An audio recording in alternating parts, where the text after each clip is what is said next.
여러분 시험 기간 끝났나요? 박수. 이 되게 넓어서 이렇게 봐야 될 것 같은데 제가 지난번에 설교하고 영상 올라와요. 저희 고등부 그 유튜브에 거기 봤는데 제가 깜짝 놀랐어요. 그 처음에 시작을 여러분 오늘 설교 일찍 끝낼게요 하고 박수까지 받았거든요, 제가. 근데 역대급으로 30분을 한 거예요, 제가. 그래서 여러분에게 사과의 말씀을 드리라고 하고 오늘은 아무 말도 하지 않겠습니다. 아무 말도 하지 않고 시작할게요. 그 2009년에 개봉한 영화 아바타라고 있습니다. 그 영화는 다 혹시 아시나요? 영화를 본 사람. 오, 엄청 많이 봤네요. 그게 그래도 좀 옛날 영화인데 그 영화에서 이제 영화사의 한 획을 그었다고 해도 손색이 없을 만큼 엄청난 인기를 끌었고 우리나라에서도 1,000만이 훨씬 넘었고 지금 박스오피스에서도 1위를 하고 있는 영화예요. 그리고 최근에 또 그 속편이 나왔잖아요. 그거 보지 않았지만 저도 이 영화를 초등학생 때인가 중학생 때 이 영화를 보고 좀 지루하다고 생각을 하긴 했는데 너무 길고 재미가 없다고 생각했는데 그 영화의 도입을 잊을 수가 없는 것 같아요. 그 영화의 시작이 어떻게 되냐면요. 이 주인공이 휠체어를 타요. 이제 퇴역한 군인으로서 휠체어를 타고 다리를 쓰지 못한 채 자기의 두 발로 걷지 못하고 이제 살아가다가 이제 그 활발하게 활동했던 시절을 그리워합니다. 그러던 중에 지구의 자원이 부족한 문제로 우리 행성 말고 지구 말고 다른 행성에서 어떤 임무를 맡게 되죠. 그래서 아바타라는 이 분신을 만들어서 이 분신과 나의 그 인간의 인류의 그 어떤 정신을 접속시켜주고 서로 소통하면서 이렇게 가는 모습입니다. 근데 이 영화의 첫 장면에서 이 주인공이 하는 행동이 있어요. 처음에 이 아바타라는 이 분신에 자기의 그 정신이 접속되고 첫 번째로 한 게 뭐냐면 바로 일어나서 뛰어나가요. 뛰어나가서 문을 박치고 나가서 이 발로 이 흙을 이렇게 만져보는 장면이 아마 기억하시는 분이 계실 텐데 그 장면을 통해서 이 주인공이 얼마나 걷고 싶었을까 이거를 좀 알고 되게 감동이 있었던 장면이에요. 여러분 이게 가능할 수 있었던 이유는 뭘까요? 지구에서는 걷지 못하는 사람이 왜 이 판도라라는 행성에서는 걸을 수 있죠? 이 다른 몸에 접속이 됐고 이 지구와 이 판도라라는 행성의 세계가 다르기 때문이에요. 이 지구라는 세계에서 할 수 없었던 일을 우리 이 주인공은 이 판도라라는 행성이라는 세계에서는 이것이 가능했던 것입니다. 여러분 저는 이것을 세계의 차이라고 보고 싶어요. 세계가 다르다는 거는 설정값이 다르다는 거죠. 우리가 핸드폰을 처음 살 때 막 설정값 만들잖아요. 카메라는 이렇게 설정해놓고 어플들이 이렇게 설정해놓는 것처럼 그거대로 우리가 설정한 방식대로 움직이는 그 세계와 또 다른 세계에서는 전혀 그것이 작동하지 않은 원리인 거죠. 이 주인공이 지구에서는 다리를 움직일 수 없는 그 원리에 갇혀 있었다면 이 다른 행성, 다른 세계에서는 그것이 가능한 게 됐던 것은 바로 세계의 차이라는 것입니다. 여러분 저는 오늘 짧게 우리 어떤 걸 나눌 거냐면요. 우리의 세계와 하나님의 세계에 대해서 나누려고 하는데 이 영화가 생각이 났어요.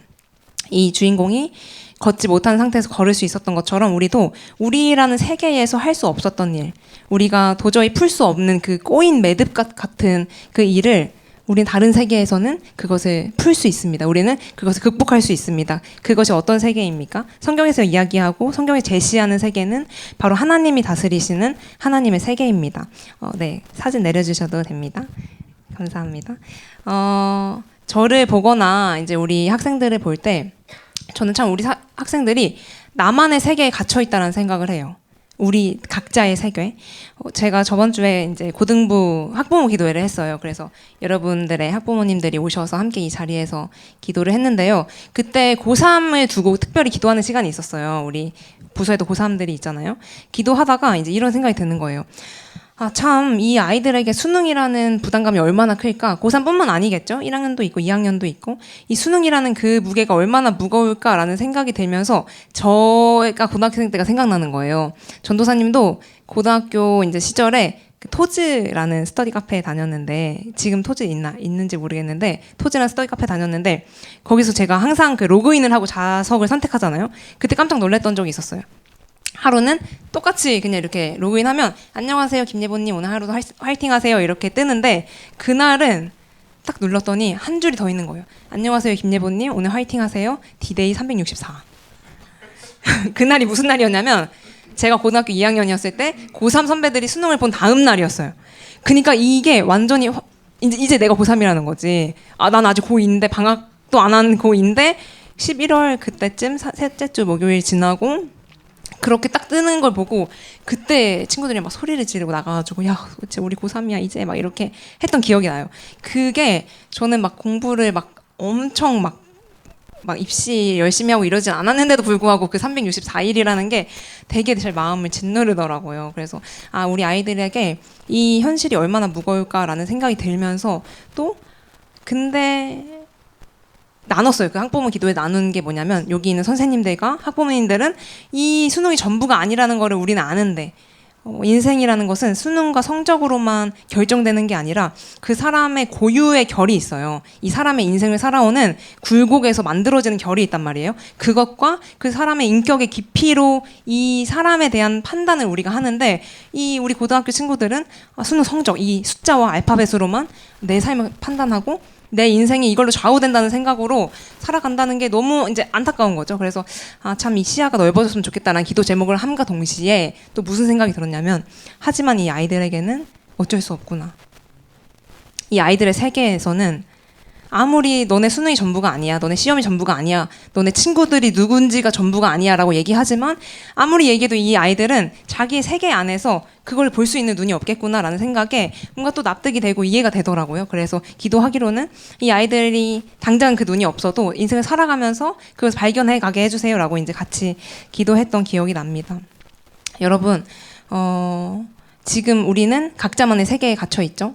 수능이라는 세계, 그리고 수능 끝나면 끝이 아니에요. 우리 선생님들도 그리고 어른들도 각자만의 그 나의 세계만 볼 수 있게끔 만드는, 나의 시선을 이렇게 작게 만드는 각자의 세계를 가지고 살아간단 말이죠. 하지만 우리 토론에서 얘기한 것처럼 우리에게는 나의 세계뿐만 아니라 하나님의 세계가 있습니다. 그것을 어떻게 우리가 맛볼 수 있는지 오늘 다윗의 고백과 다윗의 이야기를 통해서 알아보려고 해요. 오늘 본문을 쓴 이 기자는요, 다윗인데 다윗의 삶은 뭐 수능은 없었겠지만 우리 못지않게 처참하고 되게 치열한 삶을 살았습니다. 누구보다도 나의 상처와 나의 세계에 갇힐 수밖에 없는 사람이었어요. 하지만 다윗은 그 세계에 갇히지 않았습니다. 어떻게 이게 가능했을까요? 다윗의 인생을 한번 살펴보면요, 다윗은 양을 치던 사람이었어요. 지금이야 뭐 양치는 사람 할 때 되게 뭐 좋은 시설에서 이렇게 울타리 쳐놓고 이렇게 안전하게 양을 치고 멋있는 직업처럼 보일지 몰라도 그 당시에는 그런 이렇게 보호할 만한 것이 아무것도 없는 내 힘으로 양을 지켜야 하는 아주 천한 직업이었습니다. 그리고 성경을 보면 알겠지만 가족들조차 그 다윗을 무시하는 일들이 일어나요. 그런 상황에서 하나님은 다윗의 삶을 주목하십니다. 아무도 다윗의 삶을 주목하지 않을 때 하나님만이 다윗의 삶을 주목하시고 다윗을 좋게 보시고 이렇게 말씀하시는데요. 사도행전 13장 21절에서 22절의 말씀입니다. 함께 읽어볼까요? 시작. 그 뒤에 그들이 왕을 요구하기에 하나님께서는 베냐민 지파 사람 기스의 아들 사울을 그들에게 왕으로 주셔서 40년 동안 그를 왕으로 섬기게 하셨습니다. 그 다음에는 하나님께서는 사울을 물리치시고서 다윗을 그들의 왕으로 세우시고 증언하여 말씀하시기를 내가 이새의 아들 다윗을 찾아냈으니 그는 내 마음에 드는 사람이다. 그가 내 뜻을 다 행할 것이다 하셨습니다. 여러분 여기 보면 이게 개역개정에서는 내 마음에 합한 자라고, 하나님 마음에 사람이 합한 거예요. 내 마음에 드는 사람이다. 하나님이 이렇게 얘기하시는 거죠. 누가 하나님에게 이런 평가를 받을 수 있을까요? 성경에서 이런 평가를 받은 인물은 없고 되게 다윗이 어떤 삶을 살았기 때문에 되게 유일한 너 참 마음에 든다. 내 마음에 든다. 하나님이 그렇게 얘기하신 다윗입니다. 이 다윗이 하나님께서 이 전절에 보면 사울을 왕으로 택하시고 그 사울을 이제 하나님께서 물리치시고 다윗을 그 다음 왕으로 세우시는 장면이 나와요.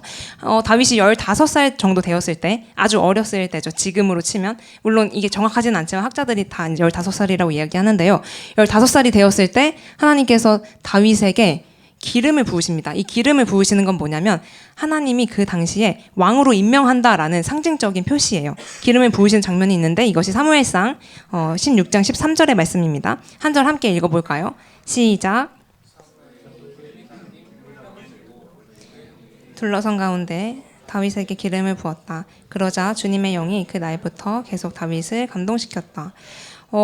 아까 본 것처럼 다윗이 이 기름 부음을 받기 전에 왕이었던 사람이 있죠. 하나님이 이렇게 기름을 부으셨는데 그 전에 왕이었던 사울이 다윗을 질투하기 시작해요. 이 사람이 질투라는 게 얼마나 무섭냐면 이 다윗이 15살, 15살에 기름 부음을 받고 왕이 언제 됐냐면 30살에 왕이 됐어요. 그러면 자그마치 15년을 기름 부음 받았는데 왕이 되지 못한 이 애매한 15년을 산 거죠. 그 15년 동안 이 사울이 다윗을 기가 막히게 쫓아다닙니다. 왜 쫓아다녔을까요? 죽이려고. 이런 상태에서 사무엘상에 다윗의 이야기가 나오고 시편이 다윗이 쓴 시잖아요. 그걸 살펴보면 얼마나 다윗이 그 사울을 피해서 숨어 다녔는지, 그 인생이 얼마나 실패한 인생이고 얼마나 무너지는 인생이었는지를 우리가 알 수 있습니다.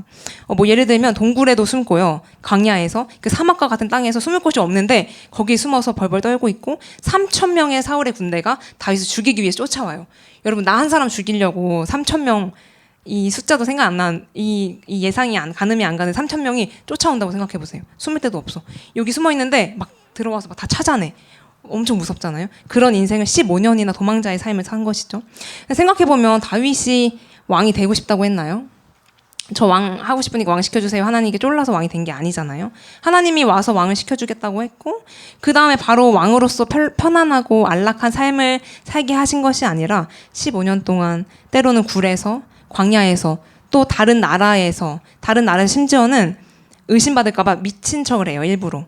다윗이 침을 흘리고 수염을 기르고 미친 사람인 척해서 자신을 보호하기 위해서 그런 행동을 하기까지 그들의 삶이 어땠을까 우리는 생각해 볼 수 있게 되는 것 같아요.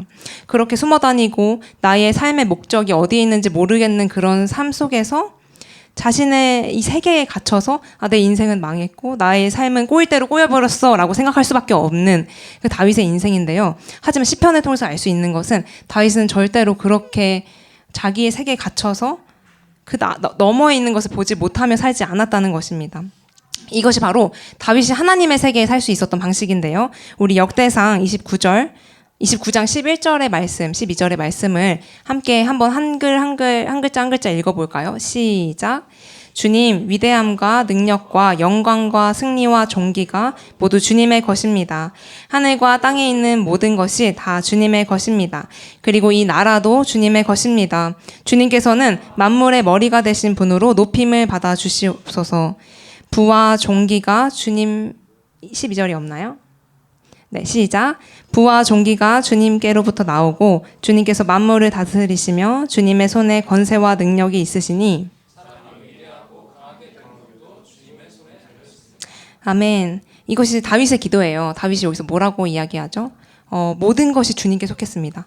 이 땅과 이 하늘이 다 주님께 속했고 마지막 절에 보면 사람이 위대하게 되는 것도 강하게 되는 것도 또 낮아지는 것도 또 왕에서 패해지는 것도 또 질병을 얻는 것도 질병에서 회복되는 거 이 모든 이 삶의 원리가 하나님의 손에 달렸습니다라고 고백하는 것이에요. 여러분 다윗은 이 믿음의 고백이 있었던 사람이에요. 어떤 것이냐면 이 모든 역사의 주인은 하나님이시다. 이것이 다윗이 하나님의 세계에 살 수 있었던 방식입니다. 이 모든 역사가 흘러가는 것 그리고 그 역사를 넘어서 나 자신의 삶이 흘러가는 것은 모두 하나님의 손에 달려 있습니다. 라는 고백을 다윗은 할 수 있었던 것이죠. 하나님이 나의 삶을 책임지시고 인도하시는데 내 삶은 내가 그것을 다스리는 게 아니라 하나님의 손바닥 안에 있는 인생이다. 하나님이 그 손바닥 안에서 하나님이 책임지며 인도해 나가신다라는 그 고백이 그 작은 시선의 차이가 다윗이 나의 세계가 아니라 하나님의 세계에 있도록 만든 것입니다. 여러분 우리 고등부 친구들의 삶도 마찬가지예요. 우리 삶 가운데서 지금 여러분의 삶에 하나님이 주인이 되십니다. 그것이 조금 어떤 느낌인지 아시겠어요? 나의 삶이 내가 주인이 아니라 하나님이 우리의 삶의 주인이 되신다는 거예요. 그래서 그분의 능력으로 그리고 그분의 선하심으로 그리고 그분의 지혜로 우리의 지혜와 비교할 수 없는 그분의 지혜로 그리고 그분의 위대하심으로 우리 삶을 인도하고 계신다는 것이죠. 여러분 혹시 지금 각자의 삶에 또 여정이 있을 텐데요. 그 삶 가운데 내가 뭔가 내 힘으로 해결할 수 없는 문제가 있나요? 우리의 삶 가운데? 다양하게 있겠죠. 아니면 자꾸 그렇게 하고 싶지 않은데 불안한 마음이 올라올 수도 있고요. 가정 안에서 갈등이 있을 수 있어요. 특히 가정 안에서의 갈등은 진짜 내 힘으로 못 하거든요. 그거는 아무리 대화하고 풀어도 그거 풀 수가 없어요. 그 안에서 힘들어하고 있나요? 아니면 관계 맺고 있는 사람들이 자꾸 나를 힘들게 합니까? 또는 선택의 기로 앞에 내가 지금 당장 이 선택을 했을 때 내 삶이 결정될 것 같은 생각에 어떤 선택을 해야 될지 기로 앞에 놓인 우리 친구들이 있나요? 하지만 우리는 그 문제들에 집중하면 절대로 그 문제를 풀 수 없습니다. 그 아바타에서 그 주인공이 지구에서는 절대 걸을 수 없었던 것처럼 다른 세계에 가서야 그가 걸을 수 있었던 것처럼 우리 안에 있는 자원들로 우리 안에 사는 세계에서 우리의 문제를 해결할 수 없다는 것입니다. 여러분, 그 범죄도시라는 영화 있어요. 그 영화를 보셨는지 모르겠는데 그 영화에서 저는 긴장을 엄청 많이 하는 성격이어서 그 액션 볼 때 눈 감고 막 이렇게 하거든요. 귀 막고. 근데 그 영화를 제가 편하게 볼 수 있는 이유가 있어요. 그 영화의 마동석의 주인공이 그 캐릭터 설정 값상 모든 이 땅에 어떤 사람보다 센 사람이잖아요. 그 혹시 그 청불인가? 그 영화가요? 그럼 못 봤나요, 여러분? 어떻게 된 거지? 그런 영화가 있어요. 그 마동석이 다 이겨요. 원펀맨 이렇게 한 대 치면 바로 기절. 그 영화를 볼 때 저 마음 되게 편해요. 근데 이게 우리 삶과 똑같은 것 같아요. 여러분의 삶을 만약에 나만 결정하고 내가 한 선택에 내가 다 책임져야 된다면 지금 여러분이 한 발자국 내딛는 거에 모든 그 책임을 내가 져야 돼. 너무 불안하지 않아요? 근데 다윗의 고백처럼 그리고 성경이 이야기하고 있는 그 원리처럼 우리의 그 삶이 내가 어떤 선택을 하든 그리고 내가 어떤 하나님께 감정을 토로하든 하나님이 그것을 모두 다 선하게 그분의 완벽한 계획 안에서 인도하신다는 하나님이 모든 이 세상과 이 모든 어떠한 통치자보다 더 위에 계시고 우리 다스리신다는 그 사실이 훨씬 안정이 되는 거죠. 훨씬 우리의 마음이 편해지는 거죠. 그 삶을 살기 원하시나요? 아니면 아까 얘기한 것처럼 내 삶을 내 지혜로 나의 생각으로만 결정하는 삶을 살기 원하시나요? 여러분, 하나님이 주인 되신다는 게 뭔지 모르겠으면 이렇게 한번 생각해봤으면 좋겠어요. 눈앞에 당면한 일들이 걱정이 된다면, 그리고 내 마음대로 안 돼서 짜증이 날 때 있잖아요. 짜증이 난다면, 그리고 또 이전에 해왔던 그 선택들이 후회가 된다면, 그때 그렇게 하지 말걸. 이때 이 선택을 할걸. 그랬으면 좀 달랐을까? 또 막연한 미래에 대해서 내가 10년 후에 어떤 사람이 되어 있을까? 일단 당장에 대학은 갈 수 있을까? 어떤 과를 가지? 막연한 미래에 대해 순간적으로 두려움이 온다면 하나님께 맡기는 거예요. 그리고 생각하는 거죠. 내 삶은 내가 인도하는 게 아니라고 했지. 이게 단순한 생각이지만 이 하나의 생각이 우리를 나의 세계에서 하나님의 세계로 옮기는 거예요. 하나님이 내 삶을 인도하시고 내 인생의 책임자는 내가 아니라 그랬지, 성경에서. 하나님이 다 책임지시고 뒤에서 다 커버 쳐주시면서 그렇게 인도해야 하신다고 약속하셨지 라는 그 생각하고 그것을 믿어보는 거. 그것이 바로 나의 세계에서 하나님의 세계를 사는 방법이라는 것입니다. 자기 세계에 갇히지 않았던 그 하나님의 세계를 살았던 다윗의 행동 패턴이 있어요. 그거를 한번 살펴보기 원하는데요. 시편 13편의 말씀입니다. 제가 한번 읽어볼게요. 한번 따라와 주세요.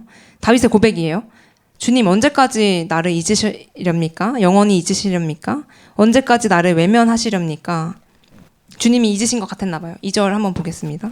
언제까지 나의 영혼이 아픔을 견뎌야 합니까? 언제까지 고통을 받으며 괴로워해야 합니까? 언제까지 내 앞에서 의기양양한 원수의 꼴을 보고만 있어야 합니까? 이 다윗의 이 울부짖음이 느껴지지 않으세요?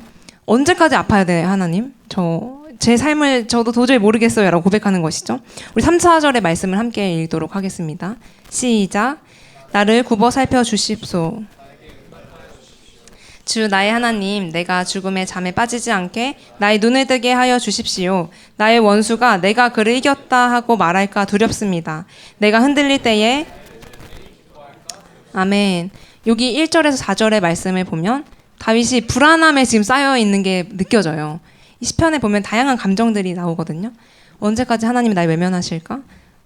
언제까지 이 대적들, 나를 쫓아오는 사울의 그 군대, 그들이 나를 지금 그물에 던지려고 나를 그 웅덩이에 빠뜨리려고 지금 노리고 있는데 그들이 승리한 것만 같은 그 지금 상황에서 5절의 고백을 보면 분위기가 확 바뀌는 게 느껴져요. 우리 5절의 고백을 함께 읽도록 하겠습니다. 시작.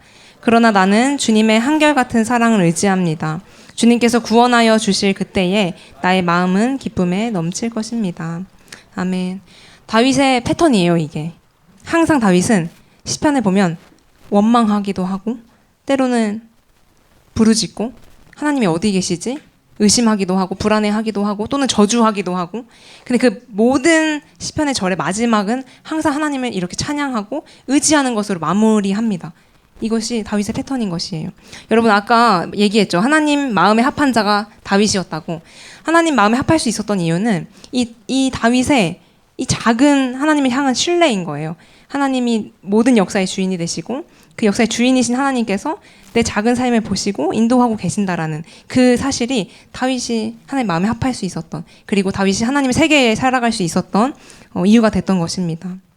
여러분 설교를 마치 결론 내리면서요, 앞에서 얘기한 것처럼 수능은 인생의 전부가 아니에요. 우리 또 수능이 정말 얼마 남지 않았는데 우리 고3 친구들은 수능을 보고 또 시간이 지나면 알 거예요. 아, 이게 인생의 전부가 아니었구나. 근데 이렇게 얘기해도 우리 아이들은 잘 못 느낄 수 있을 것 같아요. 제가 이제 검색해보니까 고등학생 친구들이 전두엽이 발달이 안 됐대요. 그래가지고 그 추상적인 사고가 잘 안 된대요. 그래서 근데 맞는 것 같아요. 저도 고등학교 때 추상적인 사고 이런 설교들이 잘 들어오지 않았어요. 왜냐면 성경 말씀은 명확하지만 또 추상적이어서 우리가 그런 이해를 할 수 있어야 되는데 저도 잘 모르겠더라고요.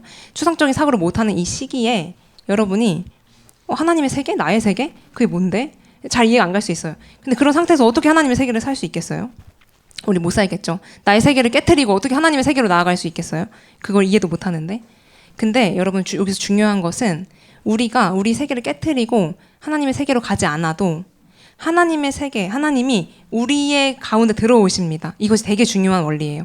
우리가 내 힘으로 그래 하나님 의지해야지, 하나님이 내 삶의 주인이라는 거를 내가 인식하고 살아야지 하고 노력하지 않아도 하나님이 자연스럽게 나의 삶의 맥락과 나의 삶의 상황들에 들어오셔서 나의 세계를 하나님의 세계로 바꿔주실 것입니다. 여기서 중요한 것은 내가 바꾸는 게 아니라 하나님이 우리의 세계를 바꿔주실 거예요. 하나님이 우리의 세계에 찾아오셔서 우리의 그 생각과 고정관념들과 우리의 이것이 전부라는 그 생각을 다 깨뜨리실 것입니다. 여러분, 아까 다윗이 양 치는 사람이라고 했는데 양이 없어졌어요. 만약에 내 양을 치는 양 무리 중에 한 양이 없어졌어요. 그럼 그 양이 다시 주인을 찾아올 수 있을까요? 절대 못 찾아오거든요. 양은 무조건 주인이 가서 찾아줘야 돼요. 또 성경에 이런 비유가 있죠. 하나의 동전을 잃어버렸는데 그 동전이 스스로 주인에게 찾아올 수 있어요? 없어요. 동전은 그 자리에 있고 주인이 그 동전을 헤매서 찾아내는 거예요.